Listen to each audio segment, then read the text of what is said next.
ये प्रसंग तो है भागवत का। जब भागवत सुनाते हैं तब इस प्रसंग को बाबूलाल जी सुनाते हैं। लीला शब्द का अर्थ क्या? जवाब दीजिए, कई बार सुन चुके हो। लीला शब्द का अर्थ क्या है? लीला शब्द का अर्थ है पर्पजलेस कर्म, पर्पजलेस एक्टिविटीज, जिसमें कोई करने वाले का अपना कोई पर्पज नहीं है। फॉर एग्जाम्पल, आपका 1.5-2 साल का बालक है, पोता है।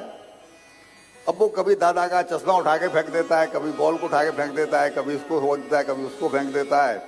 अब उससे पूछो भाई तेरा क्या पर्पज है, तेरी कोई दुश्मनी है दादा से?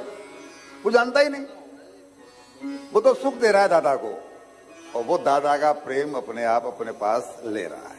भगवान यानी उद्देश्य क्या हुआ? किसी का कोई पर्पज नहीं है।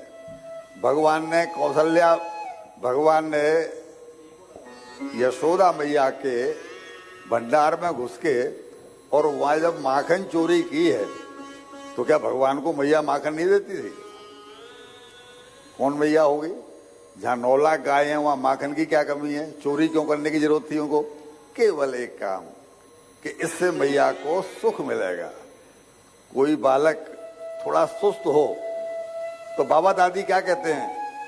बालक तो ठीक है, थोड़ा मट्ठा है, मतलब चुलबुला नहीं है। उनको कब सुख मिलता है? जब बालक चुलबुला हो, उसकी लीलाएं देखने को मिले, वो कुछ ऐसी हरकत करे जिसपे हमें हंसी आ जाए। बस यही तो लीला है। इस बात को बिठा लोगे कि पर्पजलेस कर्म को नर लीला कहते हैं, तो आपकी समझ में बहुत आसानी से बातें समझने आने लगेंगी। तो वो तो सती हैं, ऐसा कुछ नहीं था, लेकिन उन्होंने कथा नहीं सुनी, इसलिए वक्ता ने लिखा, इसलिए भगवान शंकर ने लिखा, इसलिए तुलसीदास जी ने भाषानुबद्ध किया। अगर उन्होंने कथा सुनी होती तो उनको ये भ्रम नहीं होता, वो समझ जाती है कि ये नर लीला है, भगवान नर लीला कर रहे हैं, तो फिर ये सब प्रपंच नहीं होता। भगवान को उनके ऊपर, शंकर जी ने उन पर क्रोध किया है, उनको अपना शरीर छोड़ना पड़ा है, तो वो सब तो हमें सिखाने के लिए, वो सब हमें सिखाने के लिए कि अगर कथा को उस तरीके से नहीं सुना तो देखो मेरे साथ क्या हुआ है। कल हमने कई प्रसंग सुनाए थे जिसमें भगवान ने कहा कि देखो मेरे साथ क्या हुआ है, तुम कैसे बचोगे। सती जी यही कहना चाहती हैं कि मैंने कथा को ध्यान से नहीं सुना तो मेरे साथ क्या हुआ।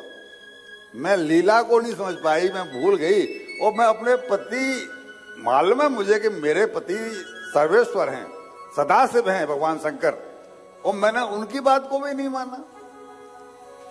अब हम कोई प्रसंग में घुस रहे हैं, इसलिए थोड़ी भूमिका बनाई कि आपकी समझ में आ जाए कि लीला शब्द का आखिर में अर्थ है क्या। ये लीला क्यों कही जाती है? ये लीला नाटक नहीं है।